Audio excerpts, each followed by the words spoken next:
Hello, everybody, and welcome back. You're tuned in to the Underwater Rugby channel, broadcasting live from Vienna, Austria, and we are about to watch the final match of round 2 of the 5th season. And in blue, we have Vienna. On the opposite side, it's Malsch in white. Representing Vienna, wearing number 3, Andreas Tansman.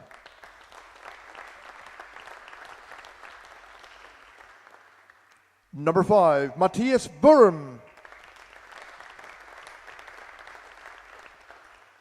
Number 6, Philip Kressig.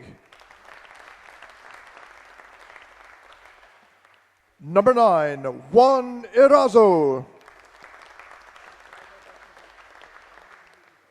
Number 10, Thomas Schenkely. Number 11, Matthias Nutefel. And the captain, wearing number 13, Peter Kausgruber. Number 15, Andreas Schneiderbauer. Number 16, Andreas Juppmann. Number 17, Martin Meskis. Number 19, Hannes Hoffmann. Number 20, Stefan Nuncic. And in reserve, number 7, Karl Richter Trummer. Number 14, Thomas Denk. And number 18, Marcus Wimmer.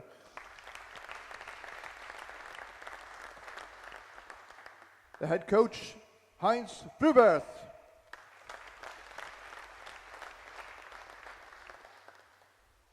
On the opposite side of the pool in white, wearing number 1 for Malsch, Fabian Schmidt.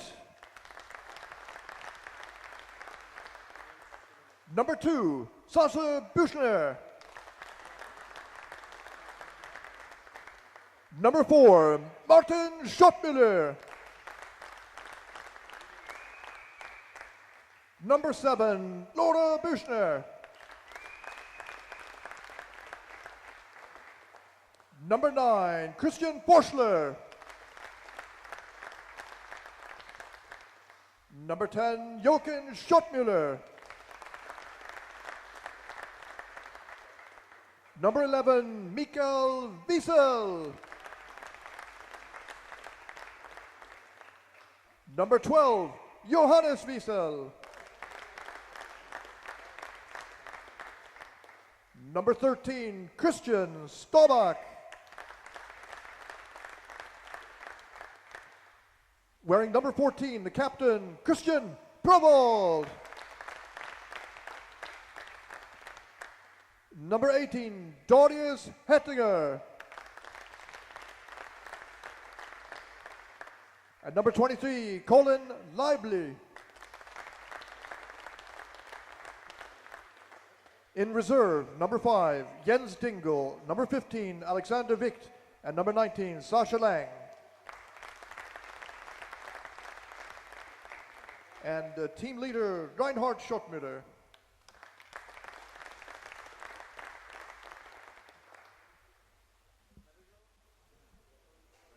The referees, we can't forget them.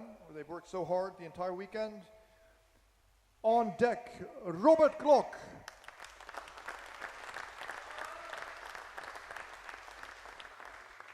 And in the water, Kaiser Lindman and Tommy Jensen.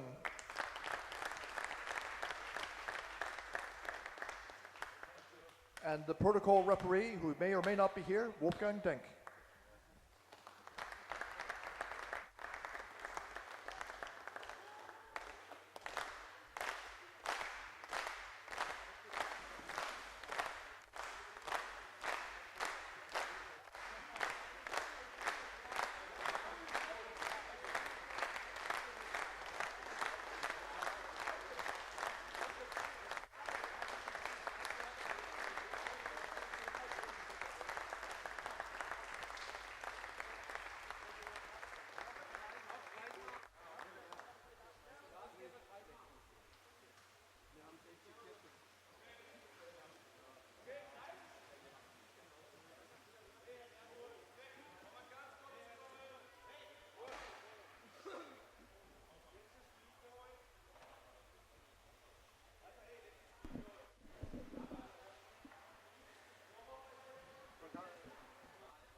Teams getting ready, 1 minute.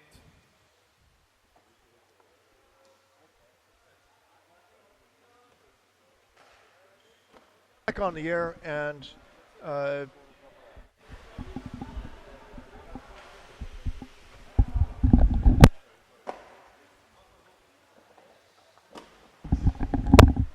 this is the last match of the season. I'm sorry, round number 2 of season 5. And Malsch is meeting Vienna, so it's the home team against the first German club to join the league. And Malsch is undefeated so far. They have 1 tie, and they've been successful. They haven't lost any matches. Let me see.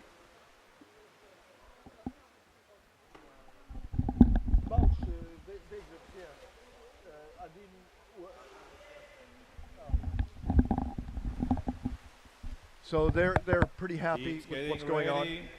And Vienna is still struggling somewhat, but they had a good match. They only lost 1-0 in their last match.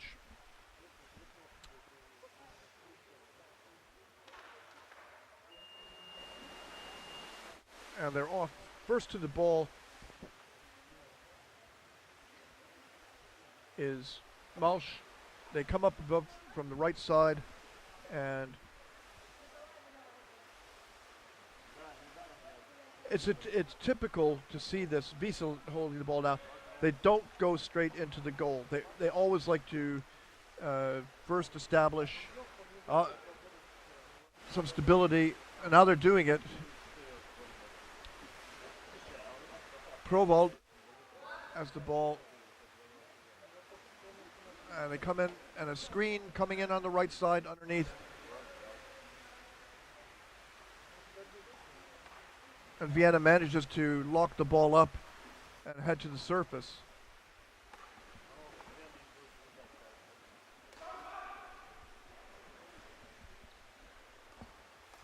Scrum on the surface here. Malsch Schottmüller comes out with the ball. He heads back over to the strong side, up to the surface. He's getting air. He comes down. He swims by the Vienna forechecker, and he's tied up. He rips the ball free from the Vienna players who are trying to stop him. They're very strong in holding the ball. Now they make a rush on the goal. And the Vienna goalie manages to grab the ball and push off, but he's caught between 2 Malsch players, and there's a Malsch player underneath the scrum. A Vienna player comes in, but it pops out, and number 18, Darius Hettinger, comes away with the ball. He passes over. He's coming. They're going up. They're not going to pass down to the player on the left who's waiting because there's a scrum. They're standing on the edge there. The referee could call that, but it was only for a brief second. The ball drops down to the bottom, and Malsch recovers it. Büchner pushed back. He used wrist control to hold on. Schottmüller passes on, and they come over, and is it Laura Büchner?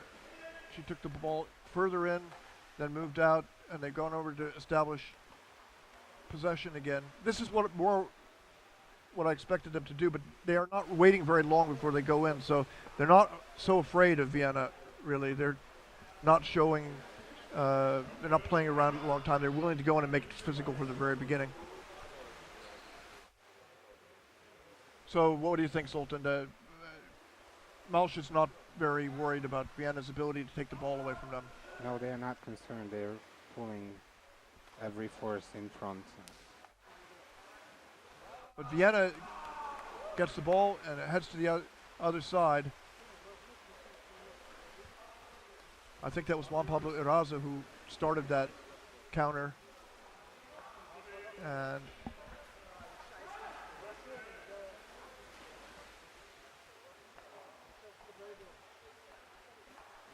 looking for he's found his teammate on the bottom, passing backwards. So the Malsch players are they forechecking very hard, you think, Sultan, or it's they're not putting a lot of energy into it? I was actually looking at the goalkeeper, like if you're thinking how much you can like sort of wedge with taking a position like the previous one.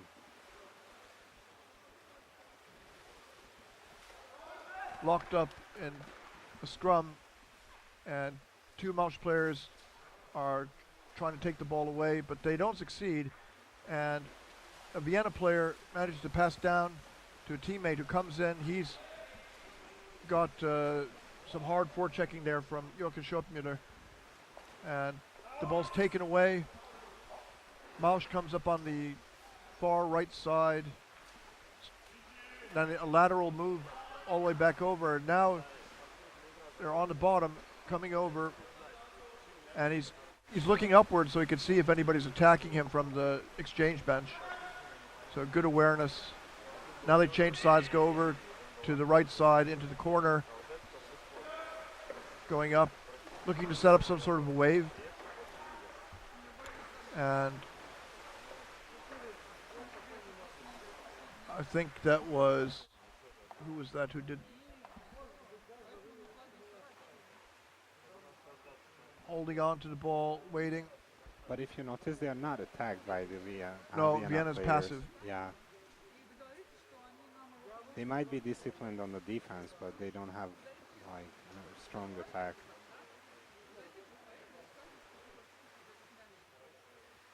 Forschler, I think it's Christian Forschler coming in.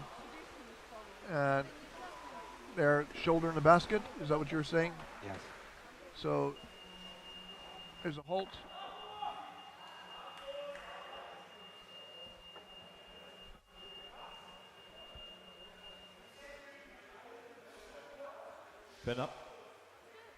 Penalty, white team, shoulder in the basket. Okay, so the referee noticed it as well.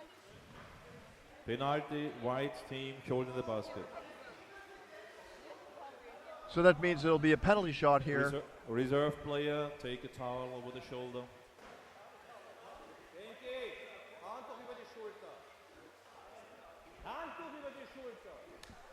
So this is a blow to Vienna. Was there a real serious goal scoring attempt there? I'm not sure. No, it didn't seem like that. Maybe a penalty is too much One of defender, a blue retaliation team, attacker, for that shoulder, but they called it for a penalty shot. yeah.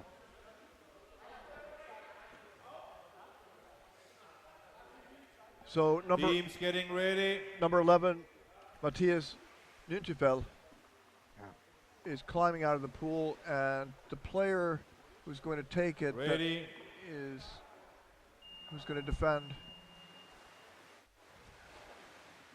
Oh, Shankly, I think it's Shankly is defending, and from Malsch, it's, who is it? He's not allowed to go out that far. But it doesn't matter because it's a score. Goal. I think he did it fine because when he was further away from the goal, he didn't touch the attacker. So you're not allowed to leave there's a limit to the length that you can go. Maybe I know it wrong, but isn't it like you're not allowed to attack the attacker if you're too far?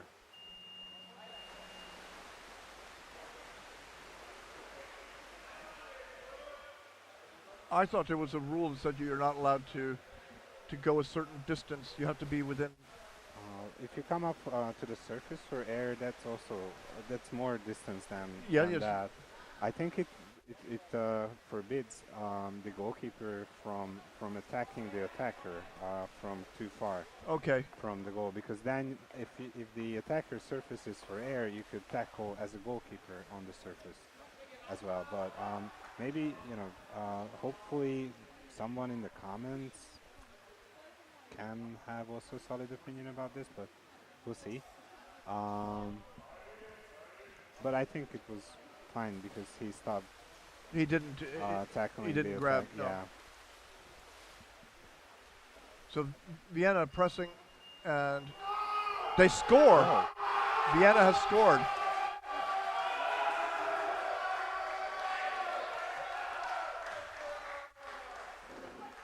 So Goal, blue team, number.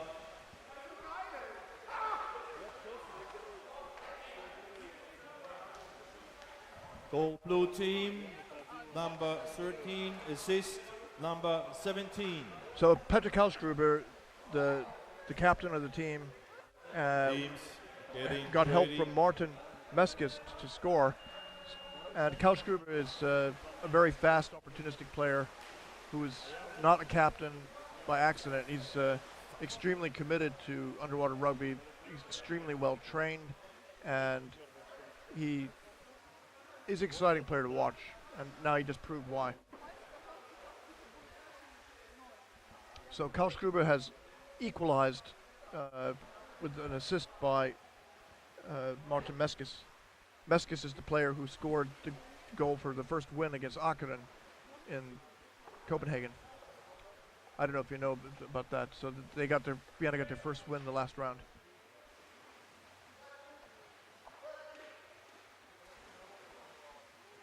So Malsch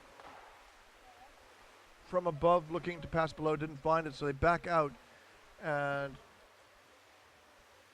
then they hang it over by the corner. Now they're coming in, and a pass is not really possible because the ball was exposed and the Vienna player grabbed onto it. So it's a wrestling match. It's gone up to the surface now, and around the corner, Mikael Wiesel managed to pass it down, and it goes back to Mikael. He's come in to continue the attack, but a bobbled ball bounced on the bottom and is recovered by Martin Meskis, and the referee blows the whistle. Now that they had a conflict over the ball there. That's who's Side out. Blue, free throw. okay. So that was wrong of Malsch to try to take the ball from the player who had the Referee ball, because it wasn't Malsch's free throw. Maybe they just tried to push the person out. No, but I mean after the whistle blew. Oh, yeah.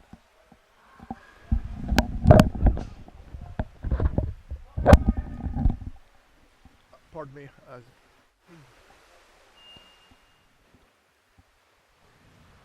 But Vienna unable to hold on to the free throw once it's been put into play.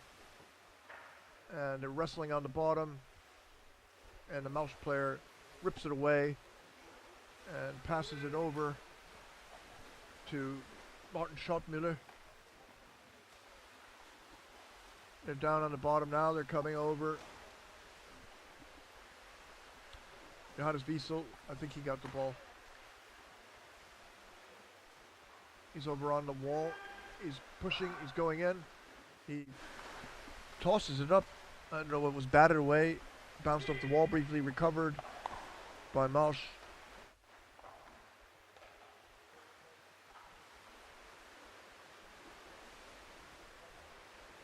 Fast break by Vienna, caught and wrapped up like a Christmas present. The Vienna player is now on the surface, probably even having trouble breathing, and they strip the ball away from him and pass it down to the bottom. Malsch facing some serious forechecking, and they managed to pass the ball over. Darius Hedinger working with it until he finds Jochen Schottmüller, who heads up to the surface on the right side to breathe, and it's stolen by Vienna. That was Very easy. That was a surprise. I don't know how that happened. Yeah, he pretty much just took it out of his hand.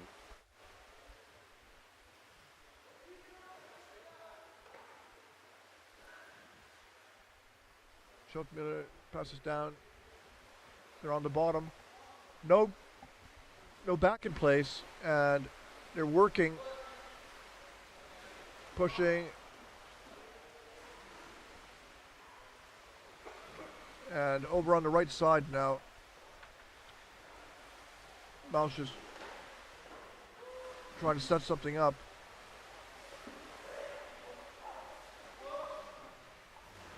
The ball goes down and then back up again and then over to the right side.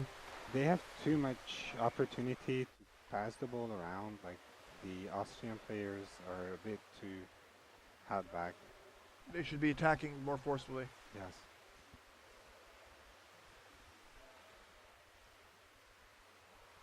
Here's a grip that just makes it impossible to pass the ball away. And they get up to the surface and it's a scrum of some force.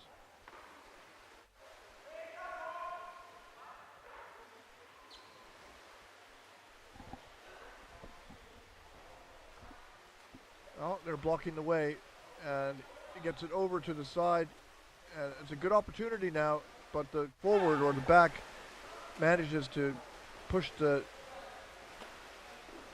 player attacking the goal. That was number 13, Christian Staubach, who has to retreat, and he passes over to Darius Hettinger. Coming in on the right side, and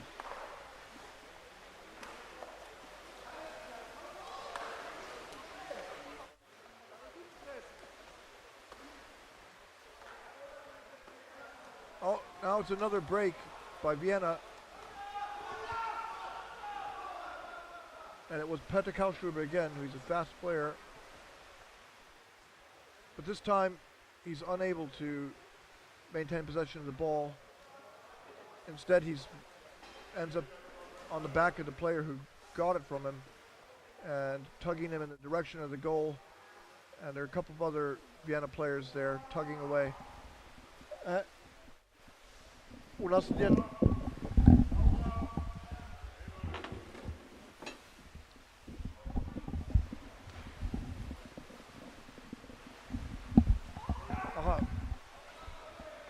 our screen went blank there. It's gone blank again. No, now it's back. So Malsch diving down and working. Vienna's trying to clear the zone after getting the ball. It's an uncomfortable situation. They don't have the ball anymore. And Malsch could return, and they do, and there's no back in position. The back comes, and they're wrestling. But it's Malsch that has the ball. Sascha Büchner.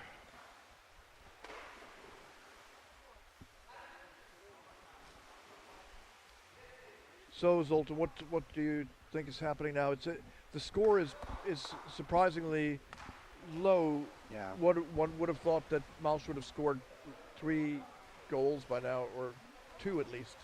Well, we played against Vienna before, and it's very much the same as our experience. They have a very solid defense, but they don't attack much. So if you get in possession of the ball, and let's see, maybe, oh yeah, it was tackled before he got close.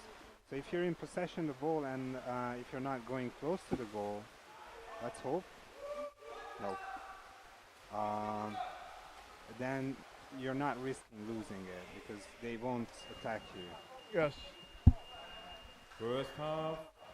There we go. That's the end of the first half. And we'll take a break now for the highlights and return when the halftime break is over. Stay tuned. You're watching the Underwater Rugby channel, broadcasting live out of Vienna, Austria.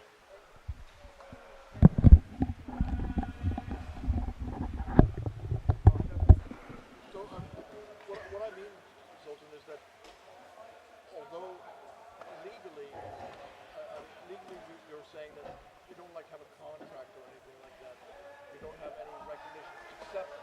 Except for the website. Except for the website, and you have copied that already with some kind of date.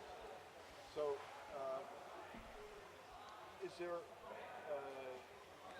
you're a lawyer, so you could look at the bylaws of the federation, and then. Well, the problem with that is that it's only a handful of people on the team, or overall doing this. And besides, the person who's officially leading the team is not motivated to do anything with the sport. Like he said himself that he has one objective, is that 2 times a week he wants to be able to play rugby and he doesn't care about anything else. So we were told like long ago when I started doing this that if we have motivation, then we can try to do that, but it's not going.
One minute.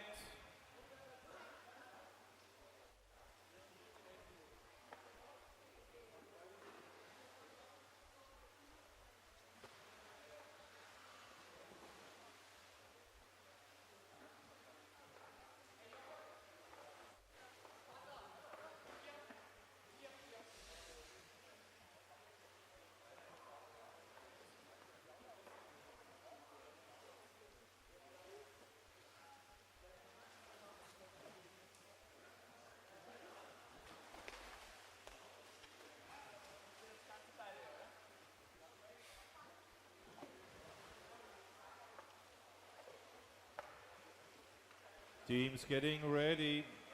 The second half of the last game of round 2, season 5. And you're tuned into a broadcast out of Vienna, Austria, Sunday night. And the score is a surprising 1-1 battle between Malsch and Vienna. And Zoltan and I, Zoltan's sitting here in the commentating booth, we agree this is a somewhat surprising result? It's a bit. Yeah. Vienna is pretty static, so the result correlates with that, I think. So there cannot be a huge difference. I mean, obviously Malsch seems stronger. I think we could agree on that. but they won't make a huge goal difference because Vienna has good defense. Oh, they've got on the right side, lifting the goalie. The goalie spins round, and the goalie ends up with the ball, being pulled away. And by the time the goalie has lost the ball, Vienna has managed to replace the goalie, no doubt.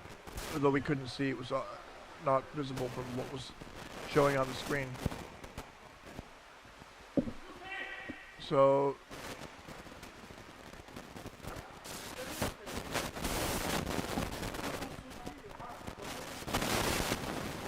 I don't know what you hear. Do you hear interference? Yeah. Что-то случилось? Можно. Okay, I don't know. I hope that you can hear us. We had some sort of technical problem with the sound, but I assume that it's still functioning for people who are watching on the internet. And coming over the top here, Malsch attempts a pass, and they go down. They've got the goalie by himself, and he blasted off, and the ball goes in. Yes. That was a nice one. Very well executed. Let's hear who it was.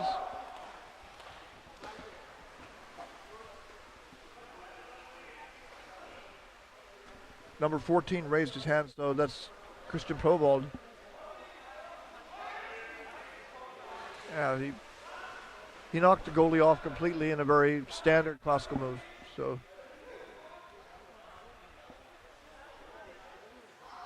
Christian Provold, I don't really see any assist in this. There was nobody else passing to him or anything. He did it.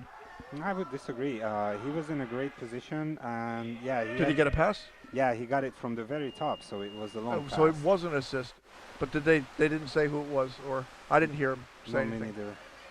Now heading over on the top, Vienna passes down, and the player who's got it breaks free, and he comes all the way over.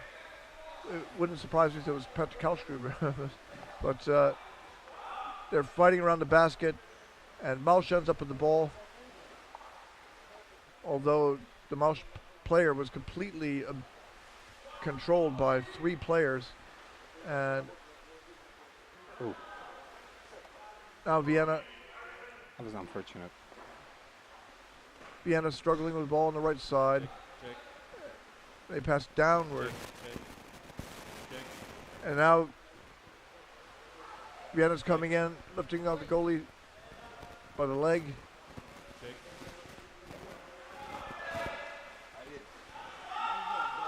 Now they're going to try and push him out of bounds, and they'll easily succeed. So a free throw in favor of Vienna. No. Who's got...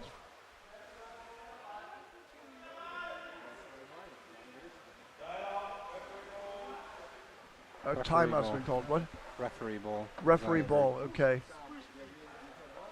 So it was not determined who actually had possession, and the referee ball goes in straight down by the side, picked up by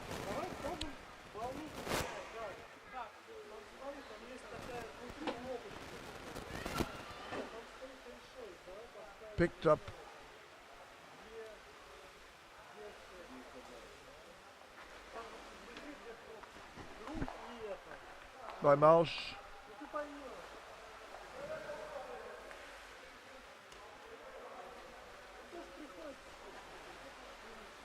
Malsch moving back and forth, up and down. Vienna, as Zoltan said, has a pretty steady defense.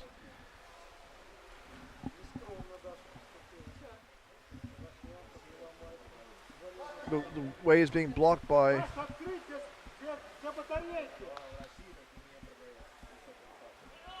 a pass bounces off the Malsch player.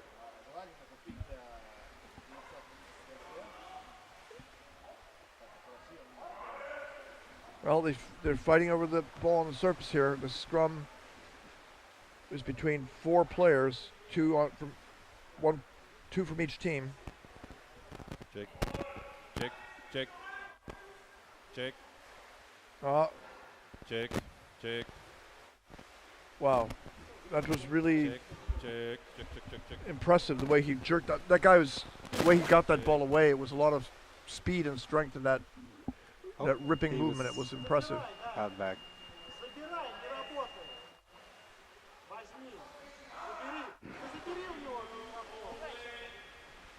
Holding.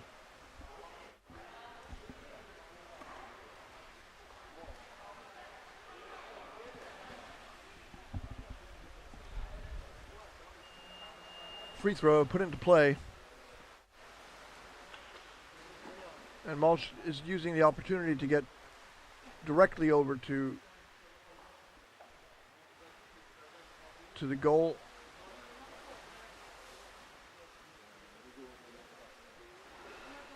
For instance, in this moment, I don't see why the attacker does not move in closer to block the angles of the white team for passing. He could go a bit closer. Yeah.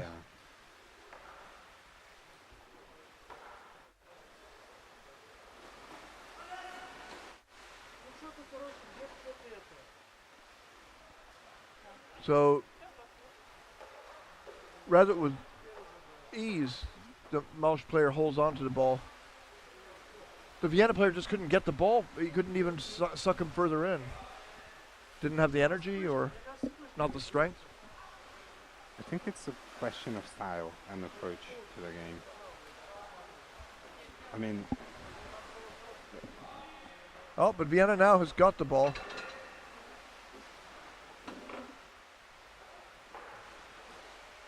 And they're pushed away, and they're actually retreating. Now coming back again. One of the Vienna players tries to use his shoulder.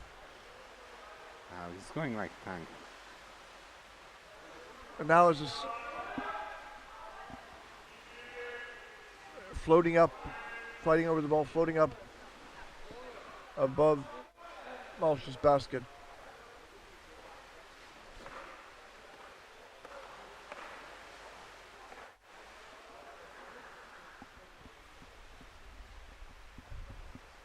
Ball drops down to the bottom. Vienna's held possession for a while, but now they've finally surrendered it.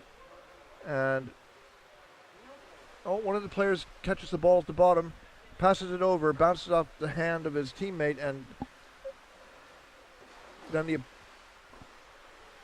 Vienna can't hold on. Wow.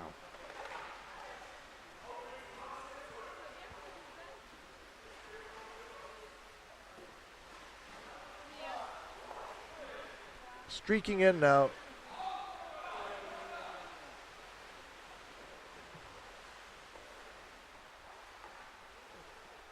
Now Malsch is just biding their time.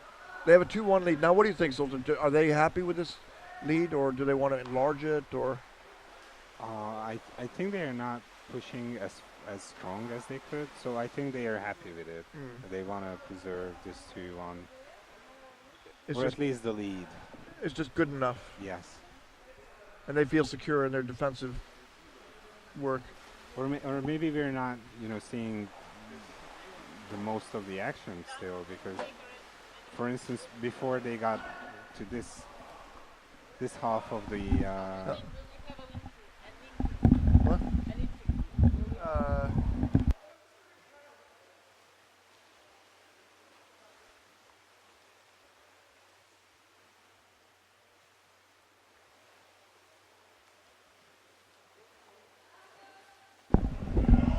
Okay, so Malsch with a 2-1 lead over Vienna here.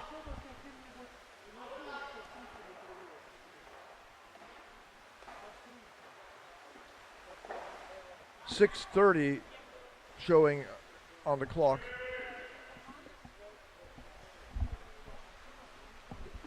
Oh, yeah. And it's a little bit, it's close. It's it's in tune. They're pretty well synced right now, the computer clock and the official clock.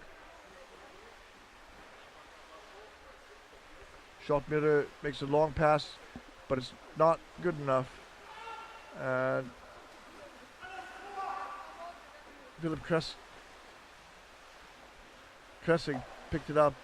They've held on. They managed to get closer, but the Malsch defense is completely settled and in place.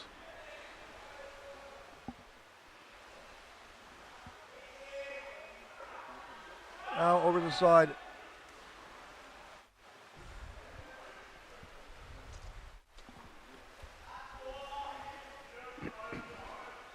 Up to the surface in the scrum.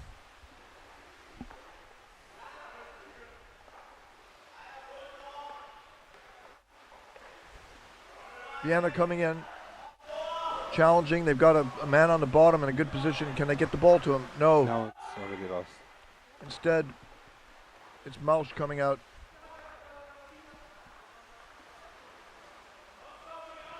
So Malsch seems pretty calm about this whole situation, don't they, Zoltan? They're not at all. Yeah, I think Vienna has the most chance if they can get a really fast player charging at Malsch goals before they can set up their defense. Otherwise, they're just gonna run into a solid wall. And Malsch is attacking. I mean, they have like more active attackers, so eventually Vienna loses the ball and it's back on their half.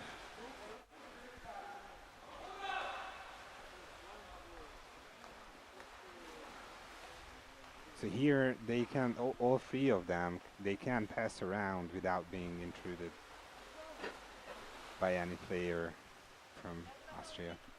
Yes, it's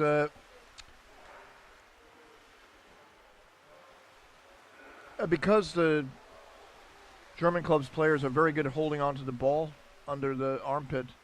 It means that Vienna has a difficult time getting it, except when they make a pass. So if they reduce the number of passes, then Vienna's chance of getting possession drops off.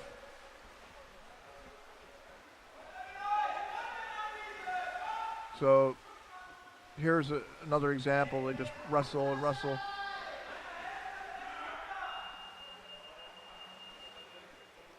Probably it's a referee ball. Referee says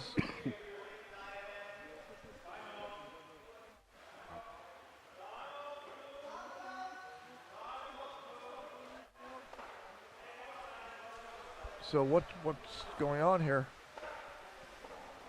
Timeout. Who called the timeout? Malsch did. I think so. It's a Vienna free throw and a Malsch timeout. Okay.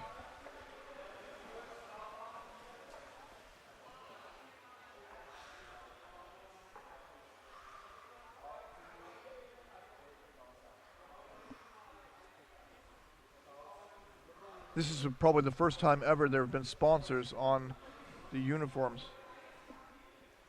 Yeah, actually, I mean... Andreas Tansman's out, Thomas Denk in.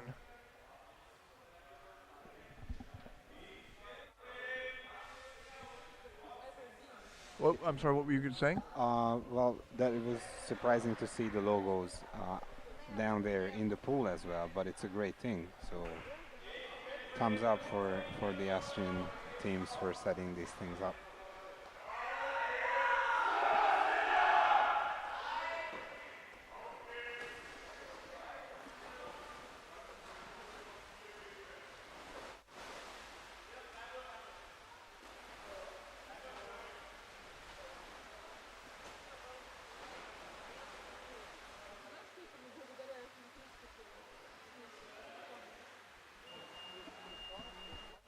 All right, what's Vienna going to do with their free throw opportunity here?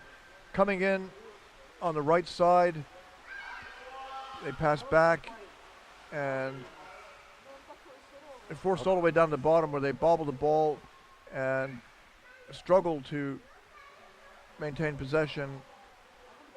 With Michael Wiesel clinging to your back, it's difficult to swim. Christian Povald. No. No, I don't know who that was fortunate, but Vienna's forced into the corner here. Now fighting by the goal.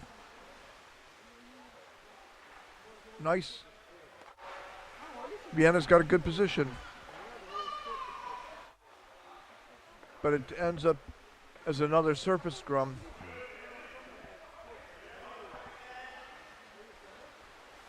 Yes, Vienna, the pass went wrong, and then Vienna recovered it anyway. Oh, he spun around in it was quite a violent motion there. I mean, good. He didn't hurt anybody. He was just spinning around, and he just ripped the balls clean away. But they end up on the top again. So is the Hungarian style more like a German or Scandinavian? It used to be absolutely German because we, in the very early years, we were trained by the Austrians.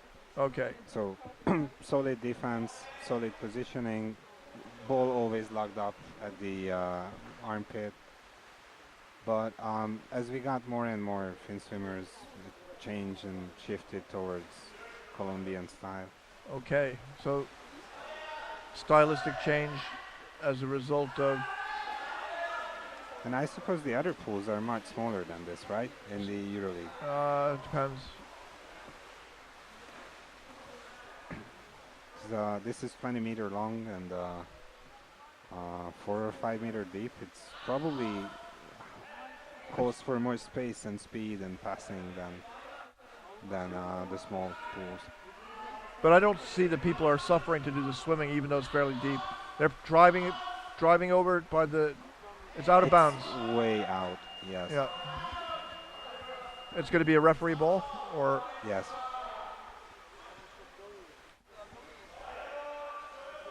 It was impossible to say who had possession of it.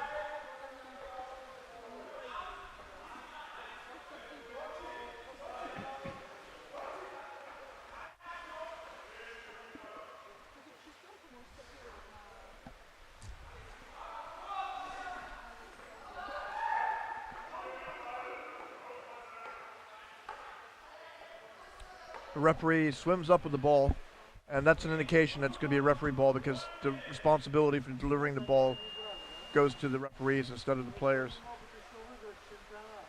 And it's Malsch that comes up with it and swims promptly over. Vienna able to get their defense in position, but they haven't actually seriously challenged to take the ball away from Malsch. They need two players to do that, don't you think, Zoltan? Yeah. And now they have them, but it's a play that doesn't improve their situation. A careless pass. And an empty basket. Yes. Or not even empty anymore, taken by the opponent. Yes, stolen. But given up.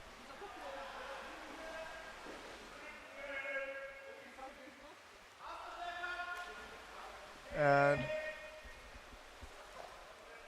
driving them into the corner. Vienna struggling to regain possession. Now that's the end.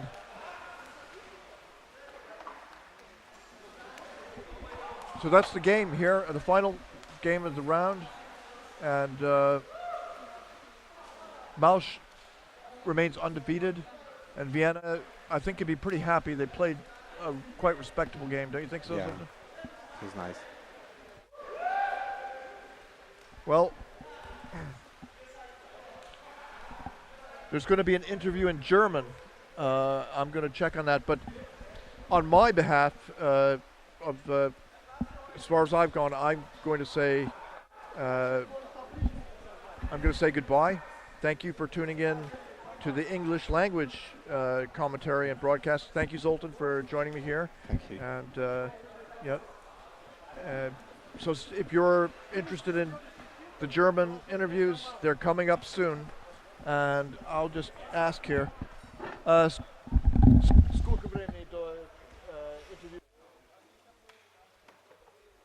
Don't have a time yet for the German language interviews, but I'm going to say Auf Wiedersehen, goodbye, and see you next in Finland.